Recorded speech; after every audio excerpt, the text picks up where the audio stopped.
In this episode, we're going to share our top 3 favorite websites for making native English speaker friends, real friends at home in your country where you live.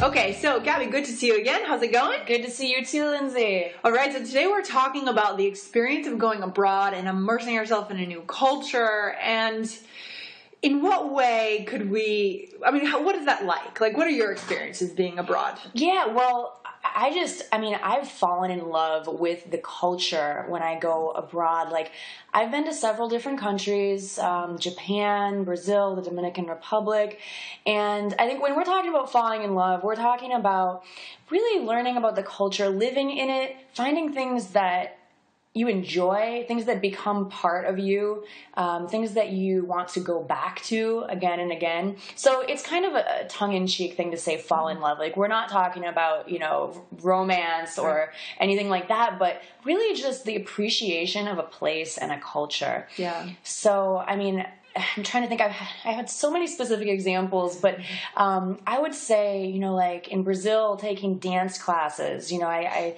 just felt amazing, learning new movements and interacting with locals through the dance classes was really great, because it's not something that I had to be super fluent in Portuguese to interact with people in a dance class. It's more movement based, and there were just a lot of locals in the classes, and it was a great way to get immersed going to dance classes every day. Yeah, that sounds like a really cool thing. Yeah, that feeling of immersion it's a special experience that not everyone gets the chance to have in their life. And so the more that you can immerse yourself into the culture and meet the local people, the more of a rich experience you're going to have.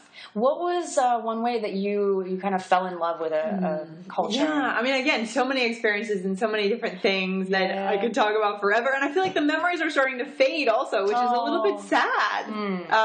But I don't know, living in Buenos Aires, I lived there for 3 months, and I met lots of local people, got invited to a lot of family barbecues. Nice. And that was great, just enjoying the meat and the wine and the bread, and just kind of seeing how they enjoyed their Sundays, how the stores close on Sundays completely. So nobody is off doing errands or working. They're spending the time with family. And that to me was really cool. Very nice. I think what you said about, the memories, keeping those memories alive, you can do that by journaling or blogging when you are living in a new place, or just all the time. Why limit it to when you go abroad? But for me, journaling really helps not only to develop my foreign languages, but to remember those experiences. So, bring a paper or electronic journal with you. Yeah, or also when you get back to your home country, trying to connect with people from that country that you are in. Oh, yeah. I like to go to the Boston Spanish meetup.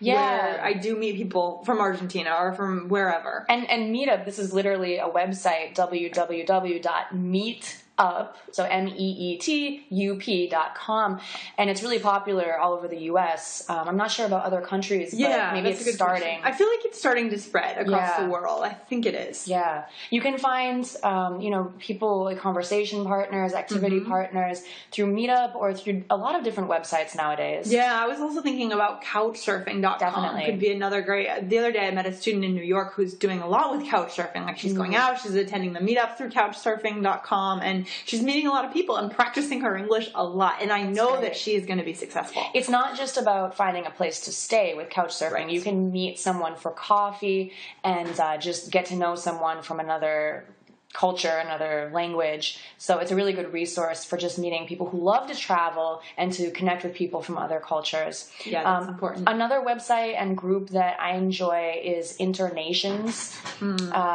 It's really popular in the U.S., but I first started going in Japan when I lived over there. And I know there's chapters all over the world. They have over 1 million members now. And again, it's just a place where you can meet other people who like to interact with international friends. Oh, that's cool. Yeah, I've been meaning to get to one of those here in Boston, but there's a big community here. It's a big group. It's a big group. And it's different everywhere you go. Some chapters are free, some you have to pay for. So just check it out and see what it's like in your area. Yeah, so falling in love abroad, immersing yourself, meeting people, and making memories that, you'll have forever. Yeah, it'll change you forever when you study abroad, and you'll want to connect with those kinds of people again.